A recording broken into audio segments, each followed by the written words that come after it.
ദാസാറിന് എന്ന് പറഞ്ഞാൽ പുള്ളിക്ക് ദൈവം പോലെയാണ്. അപ്പോൾ ദാസാറിൻ്റെ പാട്ടുകൾ ഇങ്ങനെ കൂടെ ഇരുന്ന് കേട്ട് പഠിച്ച് കുറേ ചിലപ്പോൾ രാവിലെ തൊട്ട് വൈകിട്ട് വരെയൊക്കെ പഠിക്കും. എന്നിട്ട് വൈകുന്നേരം നമ്മളെ പാടിക്കിപ്പിക്കും. അങ്ങനെയൊക്കെ ഉണ്ട്. അപ്പൊ വീട്ടിലെപ്പോഴും ഒരു കലയുടെ ആ ഒരു വൈബും ഫീലും ആ ഒരു അറ്റ്മോസ്ഫിയർ ആണ് എപ്പോഴും. അതൊക്കെ ഉണ്ട്. ഇത് ഞാൻ ആദ്യം ഇത് കേൾക്കട്ടോ. മലയാളം ക്ലാസിക്കൽ അല്ലെങ്കിൽ ദാസേട്ടൻ്റെ ഒക്കെ പോലത്തെ പാട്ടിനോട് ഇത്ര സ്നേഹവും അതിന്റെ കൂടെ തന്നെ സെയിം ഇംഗ്ലീഷ് പാട്ടും മൈക്കിൾ ജാക്സണും അറബി സോങ് ഒക്കെ പെടും. അറബി സോങ് പാടിയിട്ട് അവസാനം എൻ്റെ നിർബന്ധത്തിന് അത് നമ്മൾ വീഡിയോ എടുത്തിട്ട് യൂട്യൂബിലിട്ടു. അപ്പൊ അല്ല ഈ ഡാൻസ് ഒക്കെ ആയിട്ട് പെർഫോം ചെയ്യാൻ അദ്ദേഹത്തിന് മടി എന്താ? അവിടെ ഈ മടിച്ചിട്ടുള്ള ഒരു ഇതാണോ?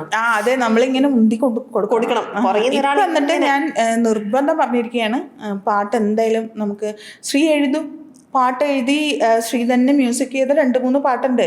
ഞാൻ പറഞ്ഞു ഇനി അത് എന്തായാലും നമുക്ക് വിഷ്വൽ ചെയ്ത് പുറത്ത് വിടണം എന്നിങ്ങനെ പറഞ്ഞിരിക്കുകയാണ്.